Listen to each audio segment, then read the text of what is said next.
We're leaving.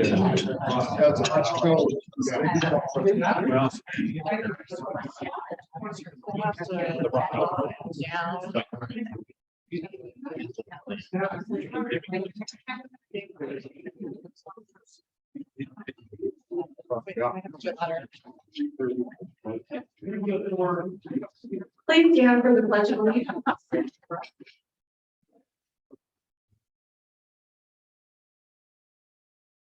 I pledge allegiance to the flag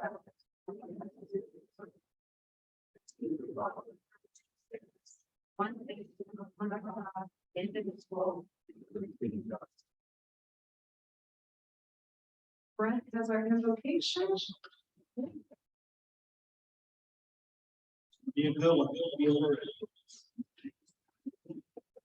What a prideful way to start it. Our Father in heaven, we're grateful for the opportunity to gather as a Rotary Club in Clinton.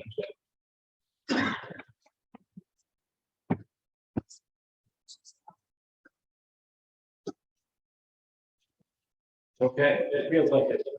He's listening. Like a profound prayer. It's coming from the heart. Woo! All right. Our Father in heaven, we're grateful to gather together as a community and as a Rotary Club. We're grateful for the opportunity to meet together in fellowship. We're grateful for the opportunity to serve. We ask for thy spirit and blessings to be upon our community and upon the world at large. We pray for Christy Collins and her recovery. Pray that thy spirit will attend us as we fulfill our responsibilities and our stewardships. In the name of Jesus Christ, amen. Amen. Yeah. Thank you, Bryce. So announcements. I believe we have a food bash announcement. I don't know if I saw Paul come in. Basketball or. And then.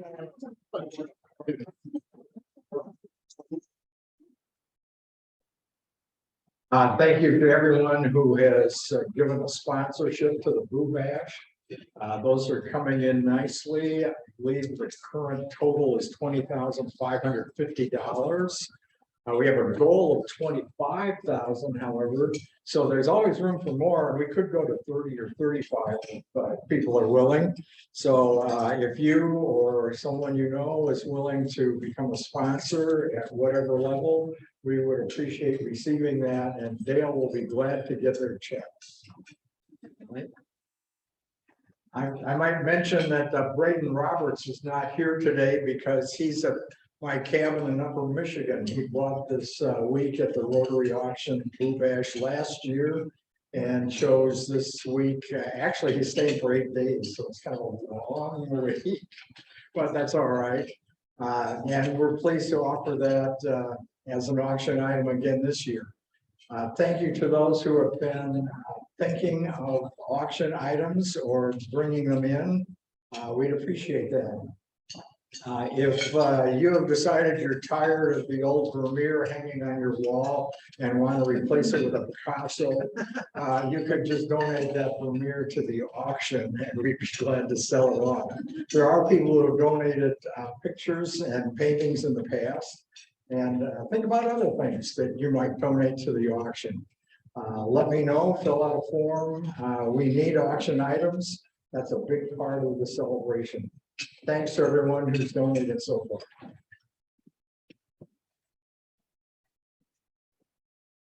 Are there any other announcements? Cheryl got an announcement coming up if you don't mind for the people at home. I think they're, yep. No, maybe it's just no, we have a couple.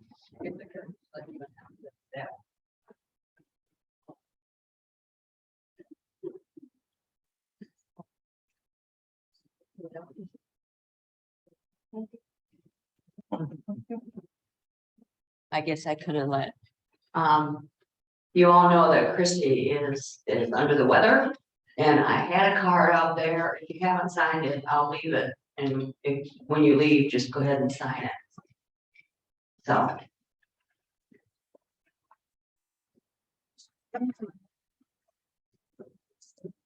Oh, for fellowship. Oh, sorry. Okay, for fellowship, Mr. Andy Ferguson. And one more. All right. Stop that. We've got the Alzheimer's Walk this Saturday. We talked about it a few months ago. Just a quick reminder that's happening at the Lumber King Stadium this Saturday at 9. If you want to get registered or anything, I'd love to talk to you about that. Otherwise, you can just show up and we'd love to have you at the walk. Thanks.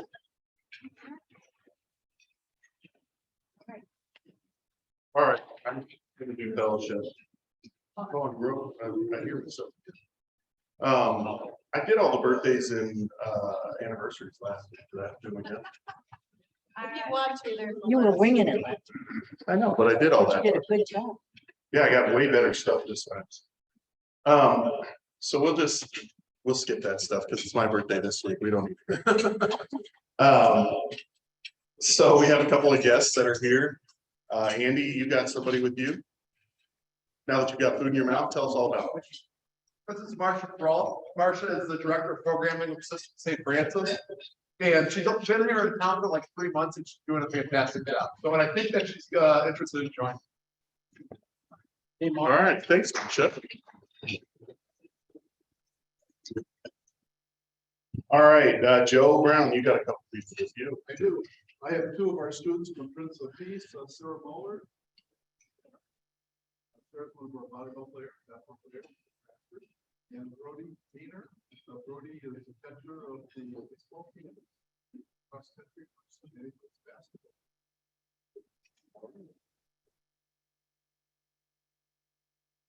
We got a couple students from Clinton High too.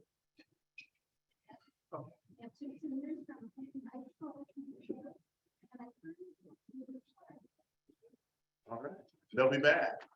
Let's see what's this all there. Andy Sickle. Nice pronunciation. I have 2 guests with me today, if you don't mind standing up. We have our Director of Placemaking and Tourism for Grove Clinton, Ashley Webster. And Leslie Webster and Ashley Haver. Ashley is our Director of Marketing and Events. So she's brand new to the team. So let's give her a big applause. All right, thanks everybody for coming. So I'll jump into the rest of the fellowship stuff here. September 19th today, it marks annual Talk Like a Pirate Day. So I'll be doing all of fellowship with a pirate. No, Oh, my kids dared me to do it. There's no way I'm doing that. I'm not going to use a pirate accent for the fellowship. So here's how it's going to work today. I'm going to ask you some trivia questions. The fines are going to work like this. If you get the answer right, it's $3. If you get it wrong, it's $5. If you challenge my sources, it's $10. All right? Because this came off the internet, so it's true. I promise. All right. So Brent, Gary and Gary over there, of your tables first. First question, all of the following are historical pirates except for one. One of these pirates is not real. Your job, your mission, should you choose to accept it, is to identify the false pirate. Ready? Your choices are A, Blackbeard, B, Long John Silver, C, Black Bart, D, Black Sam, E, the Gentleman Pirate, F, Captain Kidd, and G, Henry Morgan. Which one of those pirates is not real? Long John Silver.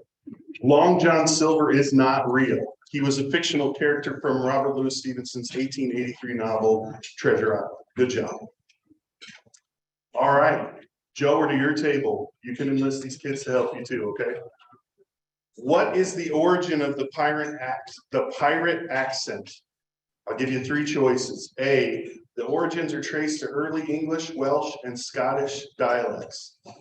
B, it's a derivative of a dialect created by Alexander Dumas from his 1844 novel, The Count of Monte Cristo. Or C, it was invented by Disney.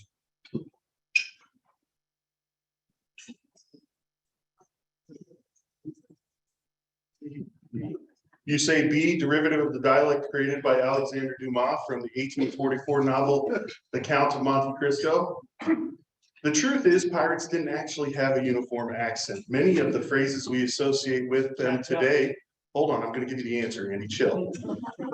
Actually originated from the 1950 Disney film Treasure Island, starring Robert Newton as Long John Silver, the false pirate, which was based off the 1883 novel of the same name by Robert Louis Stevenson. Newton's performance, full of R's, shiver me timbers, and references to landlubbers, not only stole the show, it permanently shaped pop culture's vision of how pirates looked, acted, and spoke. Colin Woodward, the author of The Republic of the Pirates, told National Geographic. So Disney invented pirates. You should have known. Okay, who's next? Dale, your table, you ready? True or false? This is easy.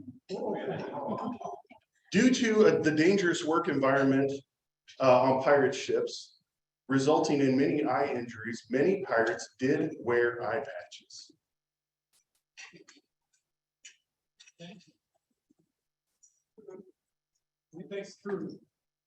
So this is kind of a trick. The answer is false. Many pirates did wear eye patches, but not because of the dangerous situation on pirate ships, but instead they wore an eye patch so that they would have one eye adjusted to the bright lights on the deck and one eye adjusted to the dark light or the low lighting under the deck. So when they would go under the deck, they flip their patch up and be able to see. Very few eye injuries that cause a patch. I know, you're getting an education about important things. All right. This table in the back with the Clinton kids. You ready, Julie? I expect big things. Here we go. Many pirates wore earrings for this reason. So one of these reasons is the reason they wore earrings. The rest I made up this morning. Okay. 4 choices. A, they wore them as a fashion statement. B, as a status symbol, more earrings being equivalent to more wealth or prestige. C, to strike fear into the victims by appearing more barbarous in nature. And D, to ward off seasickness. One of those is the real reason. Yeah. Thanks. I tried to make all. Going with the status symbol. Status symbol's incorrect. When pirates accessorized with earrings, they weren't just trying to be fashionable. According to National Geographic, sailors believed that applying pressure to the earlobe would ward off seasickness. In many cases, pirates would accomplish this by popping on an earring. Unfortunately, though your inner ears do affect your sense of balance, putting earrings in your earlobes does nothing to mitigate seasickness. Okay. We only have one more question, so I gotta find a good one here. True and false for you guys, all right? There's no reason you should miss this question. True or false, many pirates did in fact keep parrots as pets on their journeys. Many is small or many is lots? Not many, many. And many could be substitute for some. It's not necessarily like a majority. You lost me at that, I'm sorry. It could be, let's change the word many to some. Makes it easier for you, because I don't know what the exact percentages were, whether they had a, so go ahead. Parrots or no parrots? What do we got? I would say false. And your reasoning? They'd have to have more food on the boat to feed the birds. Makes perfect sense, but it's wrong. Because pirates lived on ships, keeping a large pet like a dog or a monkey could be difficult. A much more sensible and strategic option was a parrot. Back home, people would pay good money for parrots and other exotic creatures, and the sailors could easily buy them in the Caribbean ports. Angus Constam, historian and author of the History of Pirates, told Atlas Obscura, some were kept, but most were sold when the ship reached home. They were colorful and they could be taught to talk, always entertaining, and they fetched a good price in the bird markets of London. So there's your pirate information, since today is Talk Like a Pirate Day. You are going to be expected to know this next year if I have this same week, because I saved it. So I have many questions that I didn't get to. Again, my sources are online. You can find this anywhere out there. But thanks for that. Make sure you make a contribution to the scholarship fund. Thanks, Nick.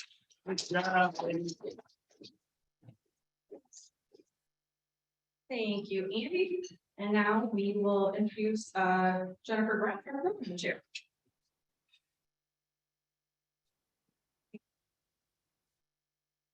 Well, hello, everybody. Hello, Jennifer. Hi. Today, we're going to hear from the plant manager of 3M, Dave Andrews. Dave brings with him a wealth of knowledge, not only from his degree in mechanical engineering from the University of Minnesota, but in his experience in operations accrued in over 35 years in 3M locations across the Midwest. I would like to add, 3M has been a valuable, long-standing industry in our area, and its importance to our economy cannot be emphasized enough. From its payroll with over 70% of their hourly employees living right here in the Gateway area, to its generous support of nonprofits and local businesses.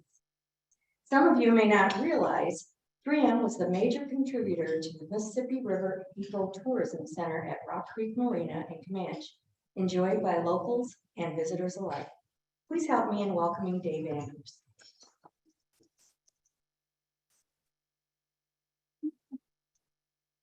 Good afternoon.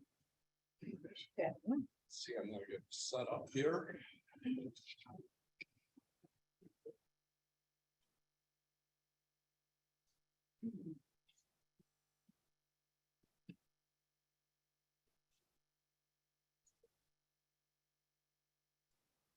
The menu is not.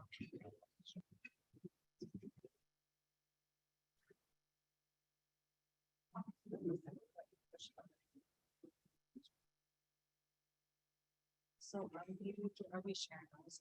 No, no, not sure.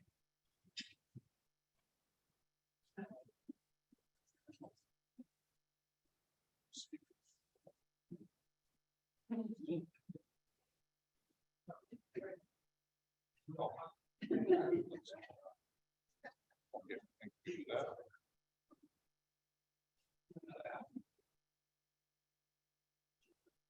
There we go.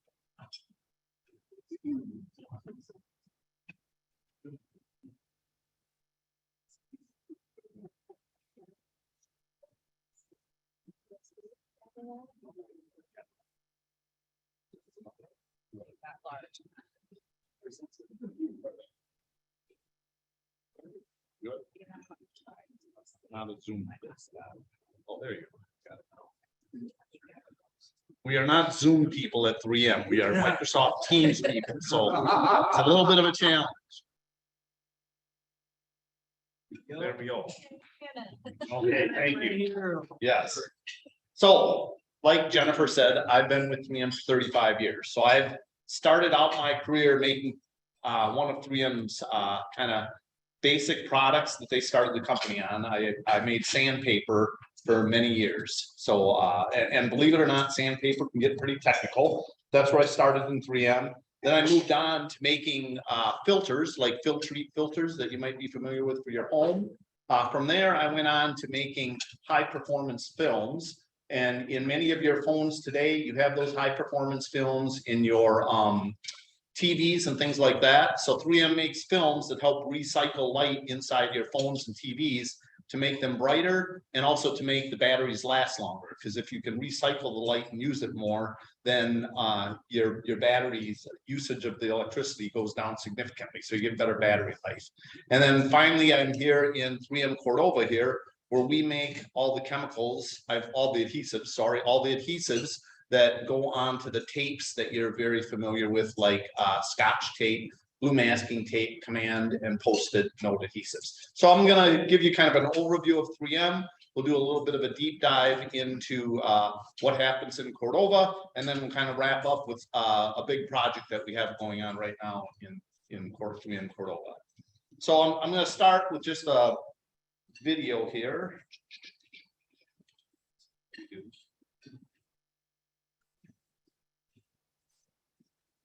And we'll start this video. We'll see how this works on Zoom. Oh, you know what? Yeah, we turned our sound off. Let's see here. Try that again. So do this. Don't know how that's going. That's what I wondered about.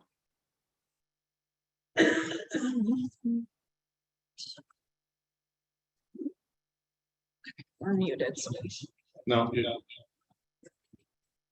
And if this doesn't work, we can skip this.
There we go.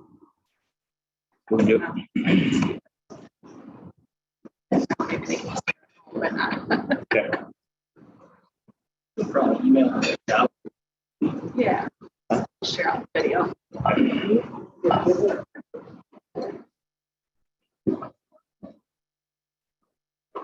So I practiced this all at home, but I didn't know I was gonna be doing it over Zoom. I want a speaker to set out in the middle of you guys, so best laid plans, right? So anyways, so 3M, right? Many products, some of them that you know of, some of them that you don't know of. Most of the time, throughout, as you go throughout your day, you're probably within 10 meters of 3M products. What we make is we make a lot of materials that go into automobiles, so fuel lines, things like that. We make special films that go on the tips of wind turbines to make them last long. Believe it or not, a wind turbine spinning throughout the air, when it hits dust and dirt and debris, it actually wears away the surface of the wind turbine. We make tapes that go on the leading tip of that blade so that it has longer life. You can see, what else do we have here? Here you have a room air purifier. We make filters that go into that. And here you just see part of our operations, what you'll see some pictures of what we're putting into Cordova. I think most people are aware, but we were a big manufacturer of N95 respirator filters. So during the pandemic, we distributed about 4.3 billion respirators across the world, really. During the height of the pandemic, we actually set up a whole new manufacturing operation in Sheboygan Falls, Wisconsin, in a vacant building. We had many of our operations people just pick up and leave their jobs where they were at. Some people from Cordova just went there and they would just work in that facility to help get that operation up and running until it kind of got staff in from around the area to staff it. So that was a big way that 3M contributed during the pandemic. So a little bit more about 3M, the business groups. We are, this is from 2021, about $35 billion in sales. We have 4 business groups. Safety industrial, that's where your sandpapers and stuff like that come from. We can talk a little bit more about that.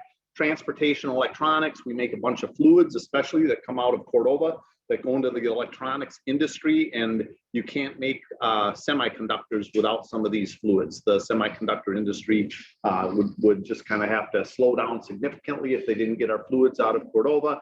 We do healthcare, so we make wound closures. Many of you maybe are familiar with the Littman stethoscope. If you go into your doctor, they're usually wearing a 3M Littman stethoscope, one of the best you can get.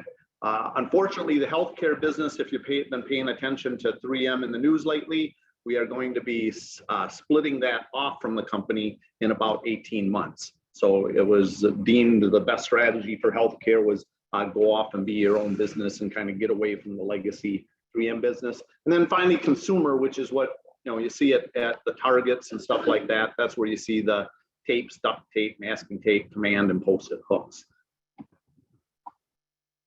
So a little bit more in the safety and industrial. I don't know if you know, we make safety harnesses, right? Fall protection equipment. That all comes out of Red Wing, Minnesota. Of course, in the lower left, we make hard hats. We make safety glasses. We make earmuffs, respirators. But then we also make the grinding wheels that does the grinding in the abrasives area. We make a lot of performance adhesives also. Some of them come out of Cordova. Aircraft now, replacing a lot of the rivets that are in aircraft with some of our performance adhesives. In the transportation electronics industry, again, I talked about the films that we make. We also, some of those films are your window film that would go on cars.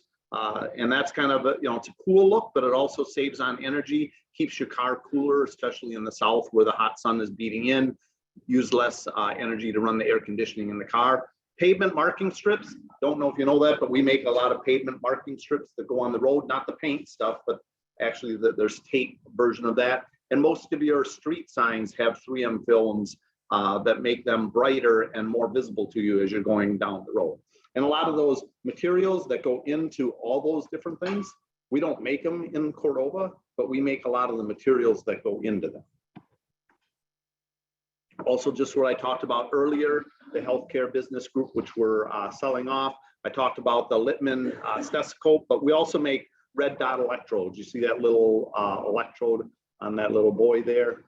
We also make braces and things for joints that need some extra support.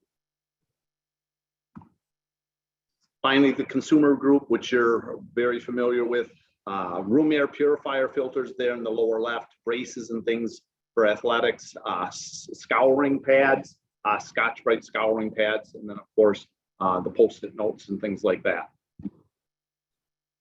3M's model is basically 4 big legs there. Technology. So we're always looking for new technology. We're investing a significant amount of our earnings into technology that we can develop. And 3M relies on technology so that we can develop products that can command a premium price. We do not really do well in an area where we're competing on price. We compete on quality and we compete on performance. Also 3M in the manufacturing area, that's one of our strongest area. A lot of our patents and things come out of manufacturing. So 3M's old name that you might have known before is Minnesota Mining Manufacturing.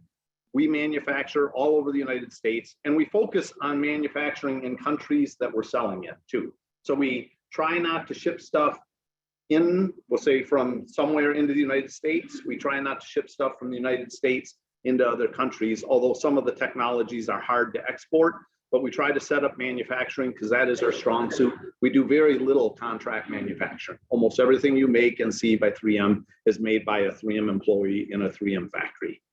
Global capabilities, that's what I just talked about. We like to make it where we sell it. Why put money into shipping products when you can manufacture it right there? It's a safer, more reliable way to go if you have manufacturing set up. We even had, unfortunately, we had manufacturing set up in Russia, and we just announced just days ago that due to the current world situation, we are pulling out of manufacturing in Russia just because it's not a viable opportunity anymore. And then finally, the 3M brand, which to me and hopefully to you means high quality, high performance products whenever you get them. And by the way, you have a sample of those on the table. Please take them with you when you leave. Don't leave anything behind there. Those are for you. So our environmental commitments, touching a little bit on there. So in 2022, 3M went out and said, we're going to be reducing our water by 10%. And then in 2023, we're starting up water purification equipment. I'll talk about it a little bit more in a little bit, but we're going to be starting up a $170 million operation here that is actually, as we speak right now, ramping up. Water starting to flow at significant flows through there. I think today we're trying to hit about 8,000 gallons a minute of water through this new facility that we have going. Over the weekend, I think they processed a couple million gallons of water on Saturday going through this equipment. We talk about the water reduction. I'll share a little bit more about that with you too. So we, on a typical day before we started installing this new equipment, we would pump 9,000 gallons a minute of water, and that's what we would need for cooling all of our processes. Okay, we installed a cooling tower that got up and operational in about March of this year, and we've been able to reduce our water to 6,000. So for 3M Cordova, we've reduced our water usage by 30%. So we're going to continue on. Yes, sir. River water or? No, so it's well water. So we pump well water. Yep. And then we're going to continue on this journey from a 3M standpoint, continue the water reduction, continue the carbon reduction, carbon fossil fuel product usage. 3M Center, I believe right now is not using any carbon, is carbon free up at the 3M Center. Unfortunately, us here in 3M Cordova, believe it or not, we are one of 3M's largest users of electricity. We are one of the area's largest users of electricity. So it's probably going to be a while before we could be carbon free there. We work with Mid-America all the time, seeing what options we have. And right now the options are few, but we're continuing conversations with them to see how we can go fossil fuel free in Cordova. So 3M Cordova overview. So we began operations in 1970. Believe it or not, I don't know if any of you know, we were one of the main sources for magnetic media coming out of 3M Cordova. We got out of that a bit ago, but all your audio tape, videotape, and things like that, 3M was big into audio and videotape, especially the professional quality levels of those tapes. And most of the materials that went into those tapes, not exactly making the tapes, we made the materials that went into them. They made the tapes up in Hutchinson, Minnesota, and stuff like that. But most of that came out of a big manufacturing facility right in 3M Cordova. So it began in 1970. We support about 70% of 3M's different divisions or products. We have about 550,000 square feet of building space there. We're located on 746 acres. We have 540 3M employees today. 120 contractor employees are on site every day also. We run 7 days a week, 24 hours a day. We don't stop at all. We don't stop on Christmas. We don't stop on Thanksgiving. The only time we would usually stop is if we're going to take a shutdown to do equipment modifications and equipment work. In 2022, we did not stop. We did not have any plans to stop at all. So our next stoppage will probably be about a week or two in 2023. But otherwise, the factory is running all the time. We ship 13 million pounds a month of material out of the place. So anywhere from 6 to 8 tanker trucks are coming out of the facility full of adhesive going off to the plants that are making post-it blue painters tape and all those things like that. Like I said, we're located on 746 acres. That picture that you see right there is the 125 acres that's developed. So that's on the west side of 84, the highway. Then we have about another 600 acres on the east side of the highway there that is basically undeveloped. We have about 1.2 miles of river frontage. We produce our own utilities, nitrogen, compressed air, and things like that. And then we have our wastewater treatment facility, which is enough to treat water that would be coming from a small town of about 10 to 20,000 people. We engage with Living Lands and Waters, Habitat for Humanity. We volunteer at the John Deere Classic, River City Food Bank, local schools, Quad City Chamber of Commerce, Clinton Area Regional Development, and Illinois Manufacturing Association, to name a few. I have another slide that lists more of that. As Jennifer said, you see that slide on the right, that kind of tells you where our employees come from. And you see up in the right-hand side of that, the Clinton Fulton area. And by far, most of our employees come from this area here. We have a few more scattered down from Davenport and Quad Cities, but this is the hub of where our employees come from. This other chart or table on the left just gives you a relative view of where we sit as far as size of employers. This is old. We can't find any new information. I've tried, where we continue to try and find new information. Other companies don't share it as much, but I don't think it's moved a lot, but you can see we were down to 390 back in 2014 and we're up to 540. So we're probably about in the top 10, give or take, of the employers in the area. So 3M Cordova products. So like I said, we don't make any real products that anybody buys. We make the adhesive or the materials that go into the products. You can see we make in the phone, picture of the phone there, we make adhesives that let you put your phone together without any screws or anything like that. So you get a tighter fit and more reliable fit. We make the materials that go into the traffic signs on the left. We make the adhesive that would go on the back of a sanding disc on double-sided sticky tape. We also make adhesives and materials that go into medical, okay?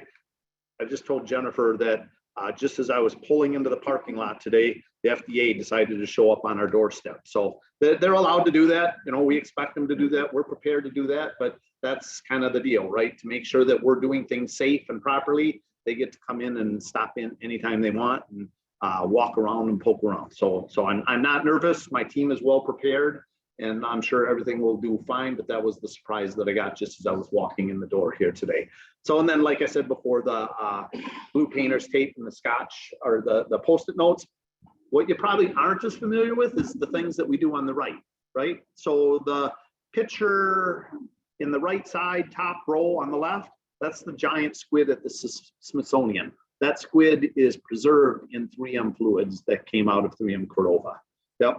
So we also make engineering fluids that go, like I said, into the electronics industry for cleaning circuit boards and things like that. In the top row, in the middle of the row, we make fire protection fluids. So picture a big server farm, right? That has a bunch of computers, Amazon's, Microsoft's, whatever it is.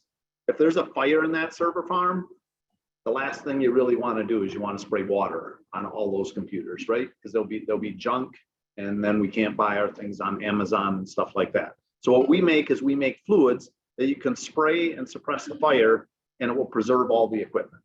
Okay. We also make fluids, electrolyte fluids, and then what we call fluoro inert electronic fluids. We make a fluid that looks like water, isn't water, that I can take your phone and drop it into, okay, and pull it out, and it'll work just like before we dropped it into. So fluids like that is what we make. Those type of fluids are used in cooling of these big server farms. So as electronics have condensed more and more and more, air cooling doesn't work as well, okay? Air cooling is rather inefficient. So we've made these fluids that you can take the whole computer and dunk it into and cool the whole computer with these fluids. So that's another big thing that comes out of 3M Cordova.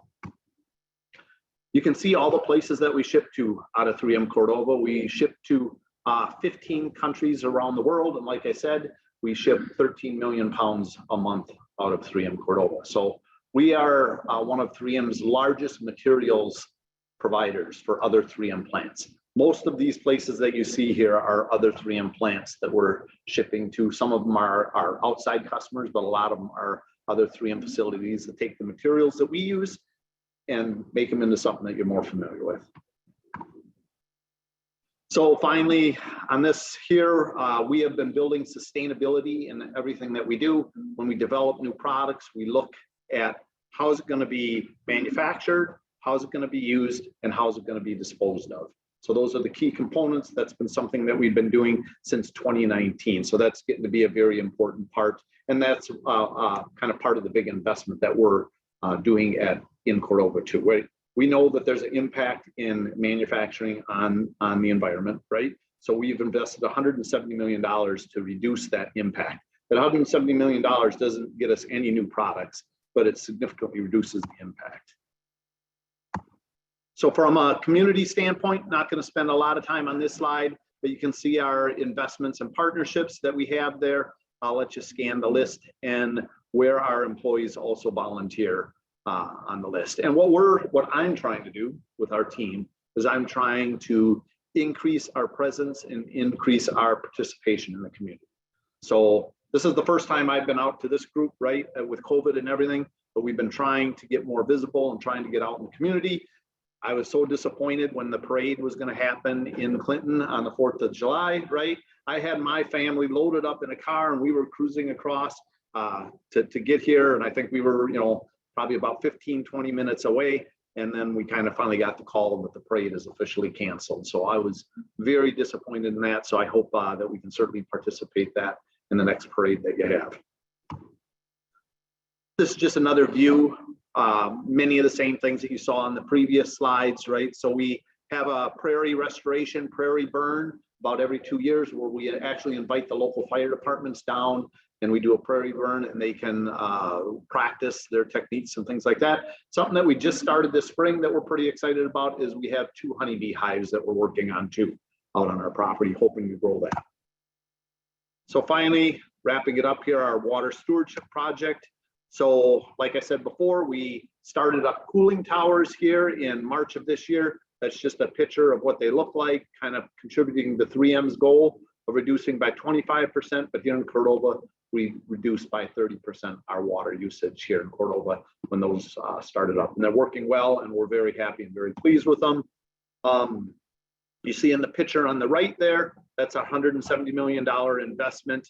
What we're doing is we're taking all the water, that 6,000 gallons a minute that we're pumping for cooling and things like that, and we're putting it through a state-of-the-art treatment facility. That building there, does my mouse work? Can you see my mouse? Yep.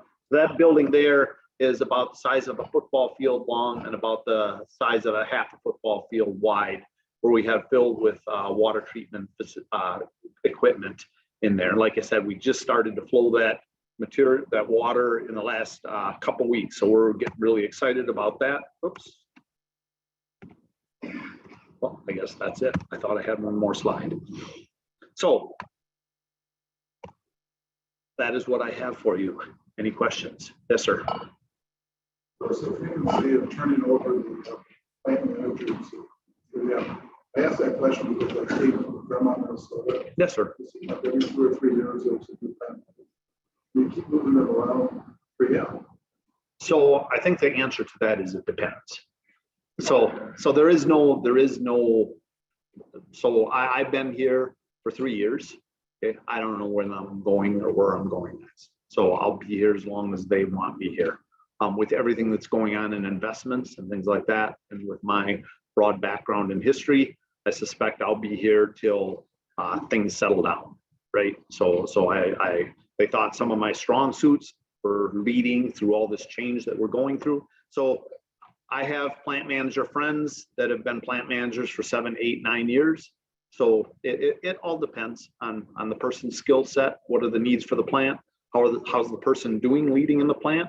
Are they getting along well with operators and stuff like that? So I think I have a pretty good relationship with my staff and with our operations and things like that. So I don't know when and how long I'll be here. I'll be here as long as they need me, or until I retire, right? I'm getting a few gray hairs and that could come sooner, but we'll see. Yes, sir. Back to the water, you're pumping 6,000 gallons a minute and you're treating that water. Yes. Are you returning it to the river? Yes. So it all goes back into the river? Yeah, we pump it out of the ground, use it for its cooling capabilities. That's what it's used for. Non-contact cooling water for most of it. It doesn't really go into our processes and things like that. But it cools our processes and then it goes back into the river. Yep. Yes, sir. Are there any new jobs created as a result of that investment of 170 million?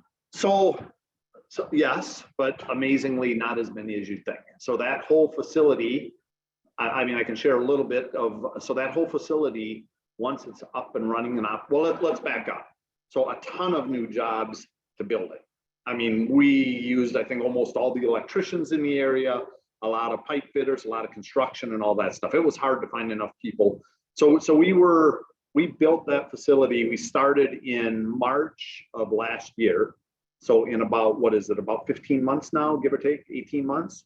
That started out as basically unbroken ground, and that much time we built that. So there was a lot of employment generated just to build it.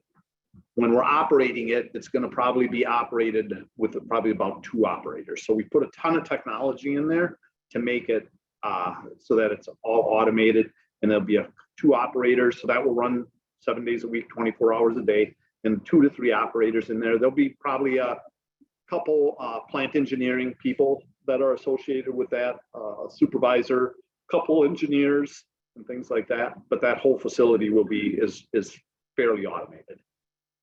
Yep. Anything else? Yes, sir. How does the plan function differently pre-COVID, post-COVID?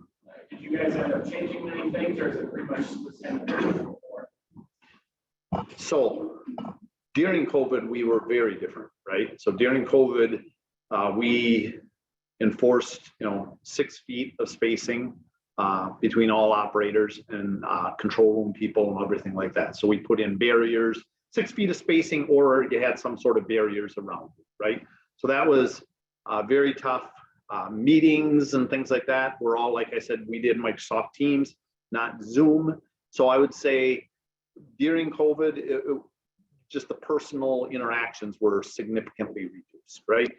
Coming out of COVID, what we have found is that we have not gone all the way back to in-person meetings. We're still using team meetings a lot. We have more flexibility for our employees that don't have to be in the office. We're trying to be flexible and let them work from home a little bit more. So those are some of the kind of permanent changes that have happened during that. Yes. So your plant's positioned on about 125 acres, Yes. and to the east side, there's Another 600. Yeah. Give So or what take. is the plan for that property? There are no plans right No now. plan. So we would do, so right now I have not enough space for the amount of people that I have on site. So one of the things I'm looking at is potentially adding more space. All of our additional expansion for as long as I'll be around, I would guess, would happen on that west of the river, west of the highway side, right? Because the west of the highway, that's where all our utilities are and all that stuff, right? On the east side, that's our well field. Okay, so on the east side, I have about 9 wells. If you start at the road and go about a mile back, which is about the end of the property line, that's where I have, I think, 200,000 gallon water tanks. So I'm pumping all my water into these 100,000 gallon tanks, and then I'm pumping 6,000 to 9,000 gallons through, I think, a 30-inch pipe a mile back to the plant. And then all my infrastructure is there on the west side. So I don't see anytime soon, anytime in years, probably doing anything with that side. Yep. Anything else? Okay, well, thank you. My pleasure to be with you.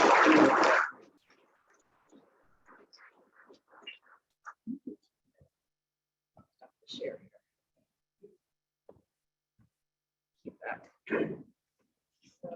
Thank you, Dave, and all those amazing innovations and your mind for sustainability and all the community involvement. Thank you for your sponsorship of the Clinton Half Marathon and the Boo Bash. So hopefully you can attend the Boo Bash. That would be great.